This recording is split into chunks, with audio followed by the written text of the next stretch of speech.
नमस्कार दोस्तों, आप बीती में आपका स्वागत है, जहां मैं लेकर आता हूं ऐसी सच्ची और डरावनी कहानियां जो आपकी रूह तक को हिला देंगी। दोस्तों, आज की हमारी कहानी हिमाचल की रहने वाली जया की है। तो चलिए अब यह कहानी जया के नजरिए से सुनते हैं। कहानी शुरू करने से पहले अगर आप हमारे साथ नए जुड़े हैं तो चैनल को सब्सक्राइब कर लीजिए ताकि हमारी हर अगली कहानी सीधे आप तक पहुंच सके। और अब बिना किसी देरी के चलिए आज की इस खौफनाक कहानी की शुरुआत करते हैं। नमस्कार दोस्तों, मेरा नाम जया है और मैं हिमाचल की रहने वाली हूँ। जब हम हिमाचल के शहर शिमला के उस छोटे से गांव में पहुंचे तो मेरा मन एक अनजानी खुशी से भर गया। पहाड़ों की गोद में बसा यह गांव, जो कभी मेरे पति राजीव के बचपन का हिस्सा था, अब हमारा नया घर बनने जा रहा था। चारों ओर फैली हरियाली और ठंडी हवा ने एक पल के लिए मेरी सारी चिंताओं को दूर कर दिया, लेकिन इस शांत माहौल में भी एक अजीब सी बेचैनी मेरे दिल में समाई हुई थी। राजीव हमेशा से ही अपने इस पुश्तैनी घर में वापस आने की बात करता था। वह अपने बचपन की यादों को हमारे बेटे आयुष के साथ साझा करना चाहता था। घर में कदम रखते ही पुरानी लकड़ी की महक और दीवारों पर लटकी हुई तस्वीरें मुझे एक अलग ही दुनिया में ले गईं। लेकिन उसी समय मुझे ऐसा लगा कि यह घर सिर्फ हमारी यादों का हिस्सा नहीं है, बल्कि इसमें कुछ और भी छुपा हुआ है। राजीव ने घर के आसपास का दौरा करना शुरू किया, जबकि मैं और आयुष अंदर के कमरे को ठीक करने लगी। राजीव के चेहरे पर खुशी थी, लेकिन उसकी आंखों में कहीं एक अनजाना डर भी झलक रहा था। मैं समझ नहीं पा रही थी कि यह नए माहौल की वजह से था या फिर कुछ और, लेकिन मैंने इस पर ज्यादा ध्यान नहीं दिया और सोचा कि समय के साथ सब कुछ ठीक हो जाएगा। गांव के लोग बहुत ही स्वागत करते हुए मिले, लेकिन उनके चेहरे पर एक अनजाना डर था। जब हमने उनसे बातचीत शुरू की तो उन्होंने राजीव से कुछ पुरानी कहानियों का जिक्र किया। उन्होंने बताया कि पास के जंगल में एक शापित भूमि है जहां मृतकों को दफनाया जाता है, लेकिन वे मृत नहीं रहते। उनकी बातें सुनकर मेरा दिल कांप उठा। राजीव ने इसे महज अंधविश्वास मानकर अनसुना कर दिया, लेकिन मेरे मन में एक डर समा गया था। मैंने राजीव से इस बारे में बात करनी चाहिए, लेकिन उसने इसे हंसी में उड़ा दिया। उसने मुझे आश्वस्त किया कि यह सब केवल पुराने लोगों की कहानियां हैं, जिनका आज के समय में कोई महत्व नहीं है। लेकिन मेरे दिल की धड़कन तेज हो गई थी।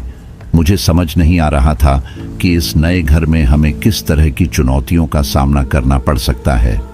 अगले कुछ दिनों में गांव के कुछ और लोग हमारे पास आए और उन्होंने भी उसी शापित भूमि के बारे में बताया। एक बूढ़ी औरत ने तो यहाँ तक कहा कि हमें उस जंगल के पास भी नहीं जाना चाहिए, क्योंकि वहां से कोई लौट कर नहीं आता। उसकी बातों ने मुझे और भी विचलित कर दिया। राजीव को इन बातों पर कोई असर नहीं हुआ, लेकिन मेरे दिल में एक अजीब सी हलचल मच गई थी। मैं सोचने लगी कि क्या हमने इस जगह पर आने का सही फैसला किया है। कुछ दिनों के बाद राजीव ने जंगल की ओर जाने का फैसला किया। उसने कहा कि वह वहां की प्राकृतिक सुंदरता का आनंद लेना चाहता है, लेकिन मैं जानती थी कि यह सिर्फ एक बहाना है। असल में वह उन कहानियों की सच्चाई को जानने के लिए बेचैन था जिन्हें उसने अब तक अनसुना किया था। मैंने उसे मना करने की कोशिश की, लेकिन वह अपनी जिद पर अड़ा रहा। राजीव के जाने के बाद मैं बहुत बेचैन हो गई। मेरे दिल में अजीब सी घबराहट थी, जैसे कुछ बुरा होने वाला हो। मैंने आयुष को साथ लेकर घर के आसपास ही टहलने का फैसला किया ताकि मेरा ध्यान बंट सके, लेकिन मेरा मन बार बार उसी जंगल की ओर खींचता जा रहा था जहां राजीव गया था। शाम होते होते राजीव घर लौट आया। उसके चेहरे पर एक अजीब सी शांति थी, लेकिन उसकी आंखों में एक अजीब सी चमक भी थी। उसने कुछ नहीं कहा, लेकिन मैं जानती थी कि उसने वहां कुछ देखा है, कुछ ऐसा जिसे वह मुझसे छुपा रहा है। उस रात जब मैं सोने के लिए लेटी तो मुझे नींद नहीं आई। मुझे बार बार जंगल का ख्याल आ रहा था और राजीव के चेहरे पर दिखी वह अजीब सी चमक। जंगल से लौटने के बाद राजीव कुछ ज्यादा ही चुपचाप रहने लगा।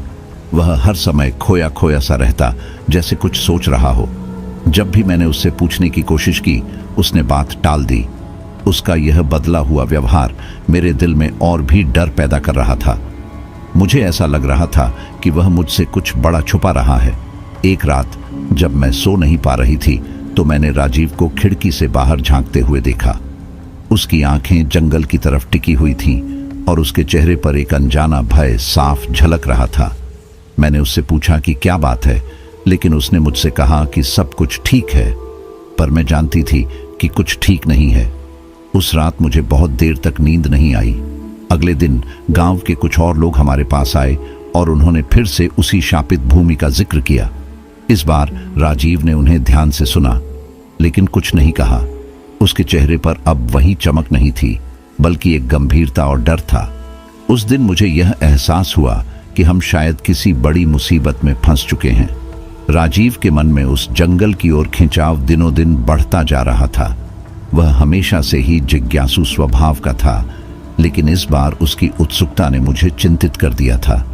उस जंगल को लेकर गांव वालों की बातें मेरे दिल में गहरी छाप छोड़ चुकी थीं, लेकिन राजीव उन कहानियों को केवल अंधविश्वास मानता था।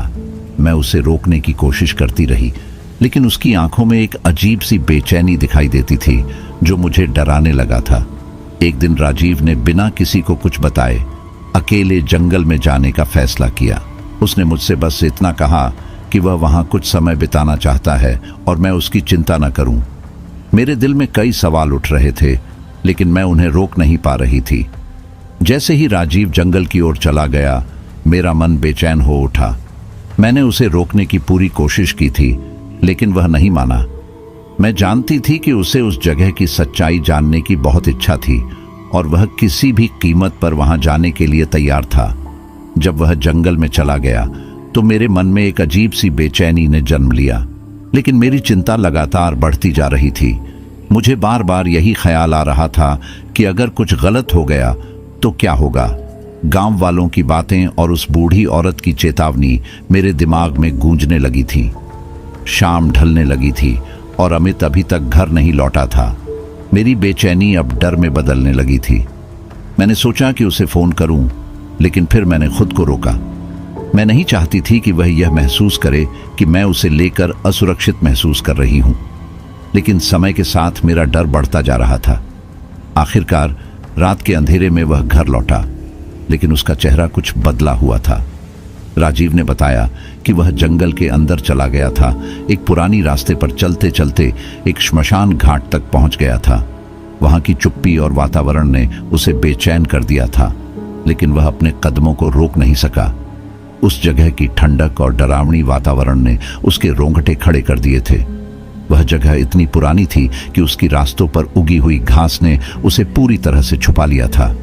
पर जैसे ही उसने आगे कदम बढ़ाया, उसके सामने अचानक एक साधु प्रकट हो गया। उस साधु का चेहरा बहुत ही गंभीर और डरावना था। उसने राजीव को बताया कि यह भूमि शापित है। उसने कहा कि यहाँ दफनाए गए लोग मरते नहीं हैं, बल्कि दोबारा जीवित हो जाते हैं, लेकिन वे वैसा नहीं होते जैसे वे पहले थे। उनकी आत्मा में कुछ ऐसा बदल जाता है जो उन्हें खौफनाक बना देता है। राजीव ने साधु की बातें ध्यान से सुनी, लेकिन उसकी जिज्ञासा और बढ़ गई। साधु ने उसे चेतावनी दी कि वह इस जगह से दूर रहे, लेकिन राजीव की जिज्ञासा शांत नहीं हो रही थी। उसने साधु से और भी सवाल पूछे, लेकिन साधु ने उसे कुछ और बताने से मना कर दिया और वहां से चला गया। राजीव की जिज्ञासा को और हवा मिली थी, लेकिन साधु की चेतावनी ने उसे असमंजस में डाल दिया था। जब वह घर लौटा तो उसके चेहरे पर एक अजीब सा तनाव था। मैंने उससे पूछा कि क्या हुआ, लेकिन उसने मुझे टाल दिया। आंखों में एक अजीब सा डर था जो उसने पहले कभी महसूस नहीं किया था। उसने बताया कि साधु ने उसे उस जगह से दूर रहने की सलाह दी है, लेकिन वह उस चेतावनी को पूरी तरह से नजरअंदाज नहीं कर पा रहा था। राजीव का चेहरा रात भर बदलता रहा। उसे नींद नहीं आ रही थी और वह बार बार उठकर खिड़की से बाहर झांकता रहा। उसकी इस बेचैनी ने मुझे और भी चिंतित कर दिया था। मैंने उससे पूछा कि क्या बात है, लेकिन उसने मुझे कुछ नहीं बताया। वह बस कहता रहा कि सब कुछ ठीक है, लेकिन उसकी आवाज में एक अजीब सी हलचल थी। ऐसा लग रहा था जैसे वह कुछ छुपा रहा हो, लेकिन मैं उस सच तक पहुंच नहीं पा रही थी। उस रात राजीव ने साधु की बातों को अनसुना करने का फैसला किया, लेकिन उसके मन में डर की छाया मंडराती रही। वह जानता था कि उसने कुछ ऐसा देखा है जो उसकी समझ से परे है, लेकिन वह उस सच को स्वीकार नहीं करना चाहता था। उसकी इस उलझन ने मेरे दिल में और भी गहरा डर पैदा कर दिया था। उस रात जब मैं सोने के लिए लेटी तो मेरे मन में एक अजीब सी बेचैनी समाई हुई थी। राजीव की बदली हुई हालत ने मुझे बहुत विचलित कर दिया था। वह हमेशा से ही मजबूत और निडर व्यक्ति था, लेकिन अब वह कुछ छुपा रहा था।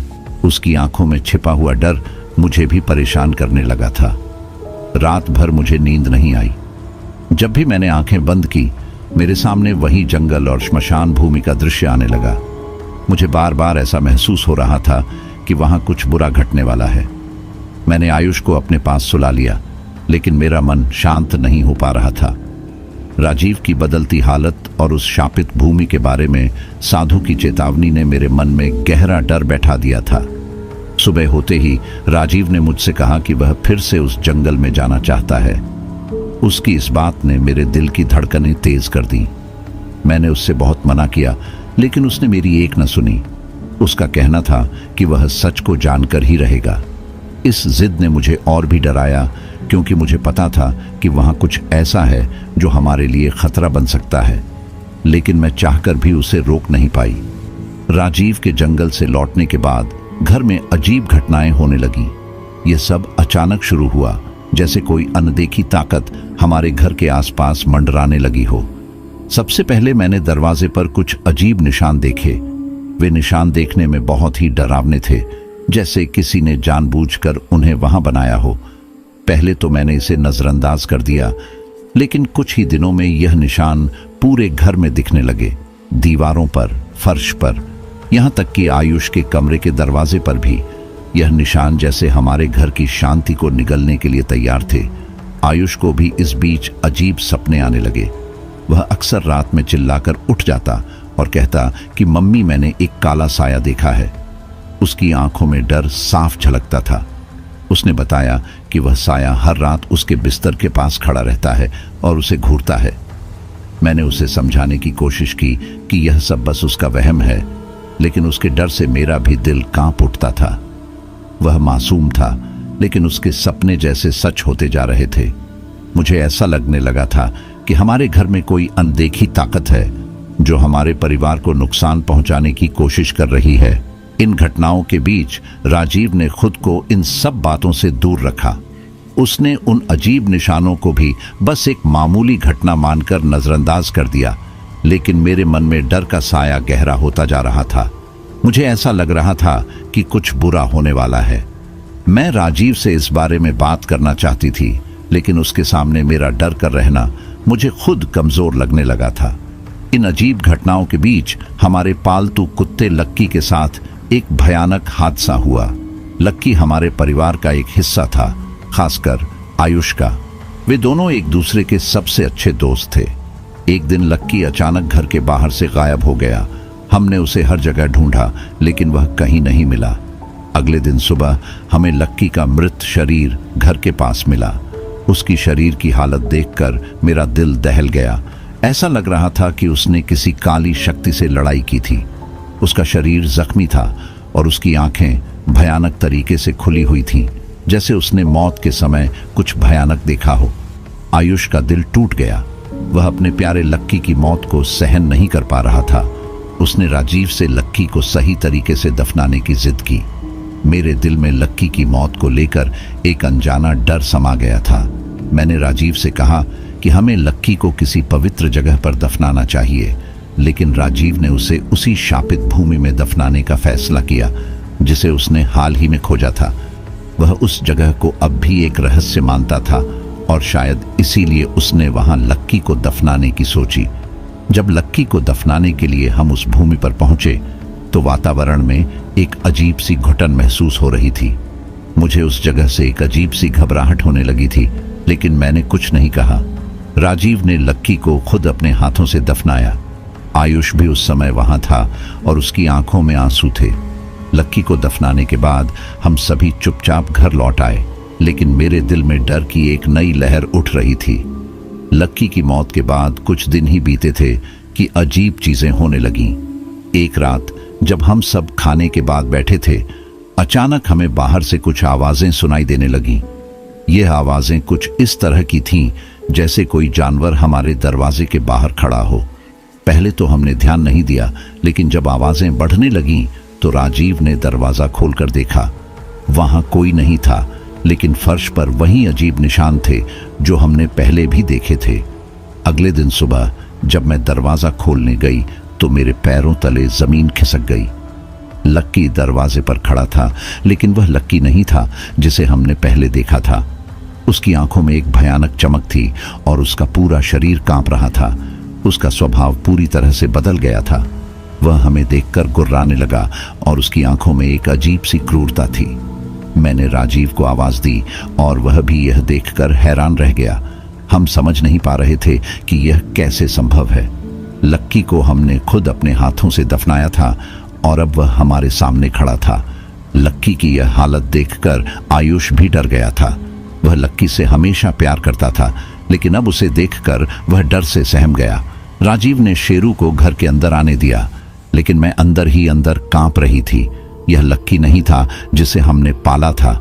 यह कुछ और था, कुछ ऐसा जो हमारे साथ रहना नहीं चाहता था, बल्कि हमें डराने के लिए यहाँ आया था।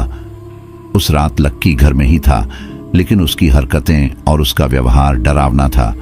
उसने रात भर अजीब सी आवाजें की और उसकी आंखें लगातार हमें घूरती रहीं। मैं उस रात सो नहीं पाई। मुझे ऐसा लगने लगा था कि हम किसी बड़ी मुसीबत में फंस गए हैं और लक्की की वापसी इसका संकेत था। लक्की के बदलते स्वभाव ने हमारे घर में डर का माहौल बना दिया था। उसकी आंखों में जो क्रूरता थी वह हमारे दिलों में डर बैठा रही थी। आयुष अब लक्की के पास जाने से भी डरने लगा था। वह अक्सर मुझसे कहता था कि यह लक्की नहीं है और उसे यह देखकर बहुत डर लगता है। मैं भी उसके साथ सहमत थी, लेकिन राजीव अब भी इसे किसी अजीब संयोग से जोड़ रहा था। उसने कहा कि लक्की के साथ कुछ बुरा हुआ है, लेकिन वह अब भी हमारा वही पालतू है। लेकिन मैं जानती थी कि यह सच नहीं है।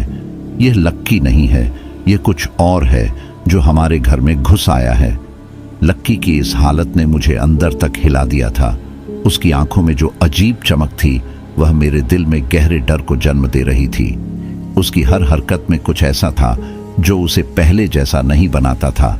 वह अब हमारे साथ नहीं था, बल्कि हमारे खिलाफ खड़ा था। यह डर का साया हमारे पूरे घर में फैल चुका था। राजीव की भी आंखों में अब डर झलकने लगा था, लेकिन वह इसे स्वीकार नहीं कर रहा था। उसकी यह जिद हमें और भी बड़ी मुसीबत में डाल सकती थी।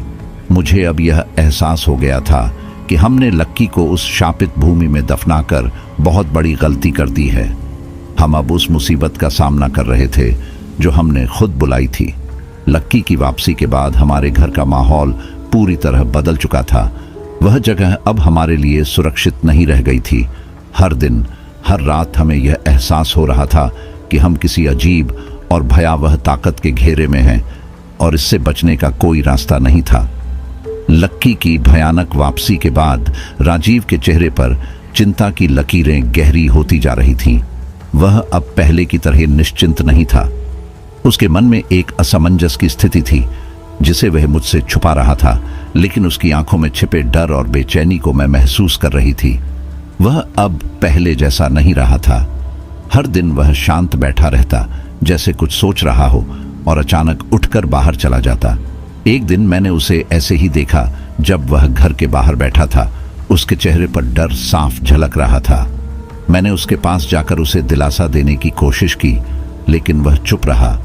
शाम होते होते घर में एक अजीब सी गंध फैल गई। यह गंध इतनी तीखी थी कि सांस लेना मुश्किल हो रहा था। मुझे लगा कि कहीं कुछ जल रहा है, लेकिन चारों ओर देखने के बाद भी कुछ नहीं मिला। राजीव ने इस गंध की ओर ध्यान नहीं दिया, लेकिन मुझे एहसास हो गया था कि यह गंध किसी अनहोनी का संकेत है।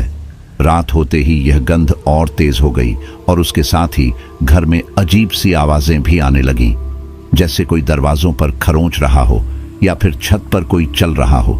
यह सब कुछ बहुत डरावना था और मेरा मन डर से भर गया था। मैंने राजीव से कहा कि हमें इस घर को छोड़ देना चाहिए, लेकिन उसने मेरी बात को नजरअंदाज कर दिया। शायद उसे भी अब एहसास हो रहा था कि उसने बहुत बड़ी गलती की है। उसी रात जब हम सोने की कोशिश कर रहे थे, दरवाजे पर जोर की दस्तक हुई। मैंने डरते हुए राजीव की ओर देखा और उसने धीरे धीरे दरवाजा खोला। बाहर वही साधु खड़ा था जिससे राजीव ने उस शापित भूमि के बारे में सुना था। उसका चेहरा गंभीर था और उसकी आंखों में एक अजीब सी चमक थी। उसने राजीव को बिना किसी भूमिका के बताया कि उसने बहुत बड़ी गलती कर दी है।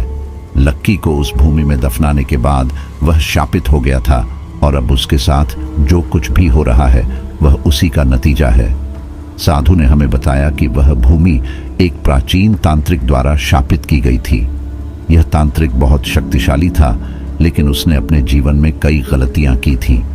उसने मृतकों को वापस लाने की एक अनैतिक विद्या का अभ्यास किया था, जिसके कारण वह खुद ही एक भयानक शाप में बदल गया। उसके मरने के बाद उसने उस भूमि को शापित कर दिया था ताकि वहां दफनाए गए लोग बुरी आत्माओं का वास बन जाएं। यह सुनकर मेरे रोंगटे खड़े हो गए। मुझे अब समझ आ गया था कि लक्की के साथ जो कुछ भी हुआ था वह इस शाप का ही नतीजा था। साधु की चेतावनी के बाद राजीव बहुत घबरा गया था। उसने मुझसे कहा कि हमें तुरंत गांव छोड़ देना चाहिए। उसका चेहरा गंभीर था और उसकी आवाज में डर साफ झलक रहा था।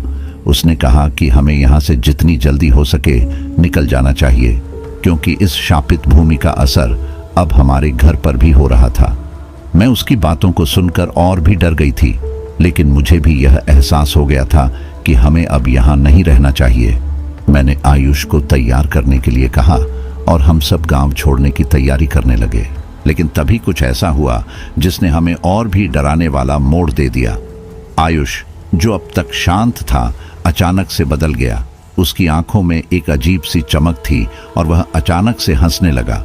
उसकी हंसी बहुत डरावनी थी और उसकी आंखों में एक क्रूरता झलक रही थी। उसने राजीव से कहा कि वह कहीं नहीं जाएगा और वह इस घर को कभी नहीं छोड़ेगा। उसकी यह हरकतें देखकर मेरा दिल दहल गया। यह मेरा आयुष नहीं था, यह कोई और था जिसने उसके शरीर को अपने वश में कर लिया था। राजीव ने आयुष को शांत करने की कोशिश की, लेकिन वह और भी ज्यादा आक्रामक हो गया। उसकी हरकतें अजीब थीं, जैसे वह किसी अदृश्य ताकत के कब्जे में था। उसका व्यवहार अब सामान्य नहीं था और उसकी आंखों में एक भयानक क्रूरता थी। मैंने आयुष को शांत करने की कोशिश की, लेकिन वह मुझे भी धक्का देने लगा। उसकी यह हरकतें देखकर मेरा दिल टूट गया था। मैंने कभी नहीं सोचा था कि मेरा प्यारा बेटा इस शाप का शिकार हो जाएगा। आयुष की इस हालत के बाद घर में और भी अजीब घटनाएं होने लगीं। हर रात हमें अजीब सी आवाजें सुनाई देती थीं, जैसे कोई हमारे घर के आसपास घूम रहा हो। दरवाजों पर खरोंच के निशान बढ़ते जा रहे थे और घर का माहौल और भी भारी होता जा रहा था। मुझे ऐसा लग रहा था कि हम किसी बुरी शक्ति के घेरे में फंस चुके हैं और इससे बचने का कोई रास्ता नहीं है। राजीव ने साधु की बातों पर ध्यान देने का फैसला किया।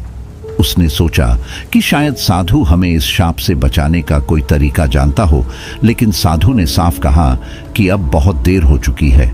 बुरी शक्तियों का वास हमारे घर में हो चुका था और अब इससे बचने का कोई रास्ता नहीं था। उसने कहा कि हमें इस श्राप को खुद ही समाप्त करना होगा, लेकिन इसके लिए हमें एक बहुत बड़ा बलिदान देना होगा। साधु की बातों ने मुझे अंदर तक हिला दिया था। मैं अब इस घर में एक पल भी नहीं रहना चाहती थी, लेकिन आयुष की हालत ने हमें बांध दिया था। वह अब पहले जैसा नहीं था और उसकी हालत दिन ब दिन खराब होती जा रही थी। उसकी आंखों में जो चमक थी वह मुझे डराने के लिए काफी थी। आयुष की मौत ने मेरे जीवन का सारा रंग छीन लिया था। उसकी मासूम मुस्कान, उसकी नटखट हरकतें, सब कुछ अब बस यादों में सिमट कर रह गया था। मैं हर समय उसकी खिलखिलाती आवाज सुनने की कोशिश करती, लेकिन घर की दीवारों पर केवल सन्नाटा पसरा हुआ था। वह दिन मेरी जिंदगी का सबसे काला दिन था, जब आयुष हमसे हमेशा के लिए दूर चला गया। उसकी मौत अचानक हुई थी और हम कुछ नहीं कर सके। उसका कमरा अब खाली था, लेकिन उसकी यादें हर जगह बिखरी हुई थीं। मुझे यकीन नहीं हो रहा था कि वह अब हमारे साथ नहीं था। राजीव भी गहरे दुख में डूबा हुआ था। वह खुद को दोषी मान रहा था, क्योंकि उसने लक्की को शापित भूमि में दफनाने का फैसला किया था। उसकी आंखों में अपराध बोध की छाया थी और वह आयुष की मौत का जिम्मेदार खुद को मान रहा था। वह हर समय चुप रहता, जैसे किसी गहरी सोच में डूबा हुआ हो। मैंने उससे कई बार बात करने की कोशिश की, लेकिन वह हमेशा एक ही बात कहता, अगर मैंने वह फैसला नहीं लिया होता तो आज हमारा आयुष जिंदा होता। उसके ये शब्द मेरे दिल को चीर कर रख देते थे। लेकिन मैं भी जानती थी कि इसमें हमारा कोई कसूर नहीं था।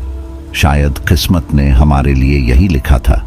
राजीव के भीतर अपने बेटे को वापस लाने की एक अजीब सी ललक जाग उठी थी। वह हर दिन आयुष की तस्वीरों को देखता, उसकी आवाज को याद करता और आखिरकार उसने एक खतरनाक फैसला कर लिया। उसने मुझसे कहा कि वह आयुष को वापस लाने के लिए श्रापित भूमि में दफनाने जा रहा है। मैं उसकी बात सुनकर स्तब्ध रह गई। मेरे मन में भी आयुष को वापस पाने की एक तीव्र इच्छा थी, लेकिन मैं जानती थी कि यह सही नहीं था। फिर भी अपने बेटे की यादों में खोई हुई मैंने राजीव को रोका नहीं। शायद मेरे दिल के एक कोने में भी यह उम्मीद थी कि मेरा आयुष वापस आ सकता है, जैसे लक्की लौटा था। राजीव ने आयुष के मृत शरीर को, जो हमने अपने घर के पास दफनाया था, उसे फिर से खोदकर बाहर निकला और उस मृत शरीर को लेकर शापित भूमि की ओर चल दिया। उसके चेहरे पर एक अजीब सी शांति थी, लेकिन उसकी आंखों में एक डरावनी चमक थी। मुझे नहीं पता था कि वह क्या सोच रहा था, लेकिन मुझे इतना एहसास था कि वह अपने बेटे के लिए कुछ भी करने को तैयार था। उस शापित भूमि में कदम रखते ही मेरा दिल धड़कने लगा। मुझे हर चीज से एक अजीब सा डर महसूस हो रहा था। वहां की हवा भी भारी लग रही थी, जैसे कोई अनदेखी शक्ति हमें घूर रही हो। राजीव ने आयुष को दफना दिया। वह एक गहरी खामोशी में खोया हुआ था, जैसे उसने कुछ बहुत बड़ा कर दिया हो। मैंने उसके चेहरे पर देखी गई शांति को देखकर सोचा कि शायद अब सब कुछ ठीक हो जाएगा, लेकिन मेरे दिल के किसी कोने में एक अजीब सा डर बना हुआ था। हम दोनों वापस घर लौट आए, लेकिन वहां का माहौल भी अब पहले जैसा नहीं था। घर के चारों ओर एक अजीब सी चुप्पी छा गई थी और हर कोने में अंधेरा फैलता जा रहा था। घर लौटते ही राजीव और मैंने महसूस किया कि अब हमारे बीच कुछ बदल गया है। उस शापित भूमि से लौटने के बाद हमारे घर का वातावरण पूरी तरह से बदल चुका था। हर कोने में एक अजीब सा तनाव महसूस हो रहा था, जैसे कुछ भयानक होने वाला हो। मैंने कई बार महसूस किया कि किसी की नजर हम पर है, लेकिन वहां कोई नहीं था। हर रात हमें लगता कि आयुष के कदमों की आवाज सुनाई दे रही है, लेकिन जब हम देखने जाते तो वहां कुछ भी नहीं होता। ये सब कुछ बहुत डरावना था और मुझे अब महसूस हो रहा था कि शायद हमने बहुत बड़ी गलती कर दी है। राजीव का चेहरा दिन ब दिन बेजान हो रहा था। वह अब पहले की तरह बात नहीं करता था। उसकी आंखों में हमेशा एक डर बना रहता था, जैसे उसे किसी अनहोनी का एहसास हो रहा हो। मैं भी इस डर से अछूती नहीं थी। मुझे हमेशा ऐसा लगता कि आयुष की वापसी का इंतजार करते करते हम किसी भयानक खेल का हिस्सा बन गए हैं। हमने कुछ ऐसा किया था जो हमें नहीं करना चाहिए था और अब हम इसके परिणाम भुगतने जा रहे थे। रात के अंधेरे में जब सब सोने की कोशिश कर रहे होते, मुझे अचानक से अजीब आवाजें सुनाई देती। दरवाजे पर खरोंच, खिड़कियों पर किसी के दस्तक देने की आवाज और कभी कभी आयुष की हंसी की गूंज। ये सब कुछ बहुत अजीब और डरावना था। मैं बार बार राजीव से कहती कि हमें इस जगह को छोड़ देना चाहिए, लेकिन वह चुपचाप मेरी बातें सुनता और फिर से खामोश हो जाता। राजीव के मन में अब डर घर कर चुका था। वह जानता था कि उसने कुछ बहुत बड़ा गलत किया है, लेकिन अब कुछ भी ठीक नहीं किया जा सकता था। वह हर समय चुप रहता, जैसे किसी गहरी सोच में डूबा हुआ हो। उसकी आंखों में एक अजीब सा डर था, जैसे उसे पता हो कि कुछ भयानक होने वाला है। एक दिन उसने मुझसे कहा कि वह अब खुद से डरने लगा है। वह कहने लगा कि शायद उसने जो किया है उसका परिणाम बहुत भयानक होने वाला है। मैंने उसकी बातें सुनी, लेकिन मैं भी अब उस डर के साए में जी रही थी। मुझे भी एहसास हो गया था कि हमने बहुत बड़ी गलती की है। राजीव का मन अब पूरी तरह से बिखर चुका था। वह हर रात जागता रहता, जैसे किसी अनहोनी का इंतजार कर रहा हो। उसकी आंखों में अब वह चमक नहीं थी जो पहले हुआ करती थी। उसके चेहरे पर अब केवल डर और पश्चाताप था। मैं भी उसके साथ इस डर के साए में जी रही थी, लेकिन अब कोई रास्ता नहीं बचा था। फिर एक रात दरवाजे की खटखटाहट ने मेरी नींद खोल दी। जब मैं डरते डरते दरवाजा खोली तो बाहर आयुष खड़ा था। उसकी आंखों में एक अजीब सी चमक थी। वह पहले जैसा हंसमुख और मासूम नहीं था। उसकी आंखें गहरी और ठंडी थीं और उसके चेहरे पर एक खालीपन था, जैसे वह किसी और दुनिया से आया हो। मैंने उसे गले लगाने की कोशिश की, लेकिन उसका स्पर्श ठंडा था, जैसे वह शव हो और किसी बुरे सपने की तरह वापस लौटा हो। राजीव भी उसकी वापसी को लेकर उलझन में था। उसने देखा कि आयुष का व्यवहार पूरी तरह से बदल चुका था। वह अब ज्यादा चुप रहता था और उसकी हरकतें अजीब सी थीं। वह रात को अजीब तरीके से जागता और अंधेरे में घूमता रहता। कभी कभी उसकी आंखें ऐसा लगता कि जैसे वह किसी और का ख्वाब देख रहा हो, और उसकी आवाज में एक अजीब सी गूंज होती थी। हम दोनों यह समझ नहीं पा रहे थे कि क्या हो रहा है, लेकिन हम जानते थे कि यह सब कुछ बहुत गलत है। आयुष की वापसी के साथ ही घर में एक अजीब सी खामोशी और डर का माहौल बन गया था। उसके आने के बाद घर में हर समय एक अजीब सी ठंडक बनी रहती थी। रात के समय हमें उसके कमरे से अजीब आवाजें सुनाई देती, जैसे वह किसी से बातें कर रहा हो या कुछ ढूंढ रहा हो। मैं और राजीव बार बार उसे देखना चाहते, लेकिन उसकी आंखें कभी हमारे साथ नहीं होती थीं। वह हमें देखे बिना कहीं और ही खोया रहता था। राजीव और मैंने कई बार कोशिश की कि हम सब कुछ सामान्य बना सकें, लेकिन यह सब नाकाम हो रहा था। हमारे घर के माहौल में अब डर और खौफ ने घर कर लिया था। हर दिन लगने लगा था कि हमारे घर में कुछ गलत हो रहा है, लेकिन हम कुछ भी समझ नहीं पा रहे थे। आयुष की हरकतें हमें और भी चिंतित कर रही थीं, और हम दोनों को लगने लगा कि हम एक भयानक सपने में फंस गया हैं। राजीव की यादें अब बार बार साधु की चेतावनी की ओर लौट रही थीं। साधु ने कहा कि शाप को समाप्त करने का एक ही तरीका है, बुरी आत्माओं को वापस शापित भूमि में भेजना। राजीव ने अब महसूस किया कि यह केवल एक डरावनी चेतावनी नहीं थी, बल्कि हमारी स्थिति का समाधान भी था। उसने यह तय किया कि हमें अब शापित भूमि की ओर लौटना होगा और बुरी आत्माओं को वापस भेजने का प्रयास करना होगा। राजीव ने मुझसे कहा कि वह शापित भूमि में वापस जाना चाहता है, लेकिन मुझे डर था कि यह सब कुछ और भी बुरा कर देगा। मैं जानती थी कि हम जिस रास्ते पर चल रहे हैं वह खतरनाक हो सकता है, लेकिन हमें अब कोई और रास्ता नजर नहीं आ रहा था। राजीव का दृढ़ संकल्प देखकर मैंने उसकी मदद करने का फैसला किया, और हम दोनों ने मिलकर एक योजना बनाई कि कैसे हम शापित भूमि में जाकर इस समस्या का समाधान करेंगे। राजीव, मैं और साधु बाबा ने मिलकर शापित भूमि पर जाने के लिए तैयारी शुरू कर दी। हमने उन वस्तुओं को एकत्रित किया जो साधु ने हमें दी थी, तंत्र मंत्र की किताबें, मोमबत्तियां और अन्य धार्मिक सामग्री। हमने सोचा कि हमें इस बार पूरी तरह से तैयार रहना होगा, ताकि हमें किसी भी प्रकार की परेशानी का सामना न करना पड़े। मैं जानती थी कि यह निर्णय जोखिम भरा था, लेकिन अब हमारे पास कोई और विकल्प नहीं था। हम दोनों ने आयुष और लक्की को साथ लिया और शापित भूमि की ओर चल पड़े। हर कदम पर मेरा दिल तेजी से धड़क रहा था और मेरे शरीर में एक अजीब सी ठंडक महसूस हो रही थी। जब हम शापित भूमि पर पहुंचे तो मुझे वहां का दृश्य बेहद भयावह लगा। चारों ओर अंधेरा और ठंडक थी और हवा में एक अजीब सी गंध फैल रही थी। जैसे ही हमने वहां कदम रखा, एक भयानक चीख ने हमें चौंका दिया। साधु ने बताया कि यह चीखें उन आत्माओं की हैं जो यहाँ की भूमि पर बसी हुई हैं। मेरा दिल धड़क रहा था और मैं राजीव के पास खड़ी थी, उम्मीद करते हुए कि वह हमें इस भयानक स्थिति से बाहर निकाल सके। साधु बाबा ने अपने साथ लाई हुई तंत्र मंत्र की सामग्री को तैयार किया, और जैसे ही उसने पूजा शुरू की, आत्माएं धीरे धीरे सक्रिय हो गईं। उनकी उपस्थिति का एहसास मेरे पूरे शरीर में हो रहा था। मैंने देखा कि कुछ धुंधले रूप धीरे धीरे प्रकट हो रहे थे और उनका चेहरा क्रोधित और भयानक था। उनकी आंखें लाल थीं और वे हमें देखकर चिढ़ा रहे थे। साधु बाबा ने अपनी पूरी ताकत लगाकर तंत्र मंत्र का प्रयोग शुरू किया। आत्माएं भयानक रूप से चिल्ला रही थीं और उन्हें तंत्र मंत्र के प्रभाव से दर्द हो रहा था। राजीव का चेहरा पसीने से तर था और उसकी आंखों में एक अजीब सी दृढ़ता थी। मैं समझ सकती थी कि यह लड़ाई सिर्फ शाप को खत्म करने की नहीं है, बल्कि हमारे जीवन और भविष्य की भी है।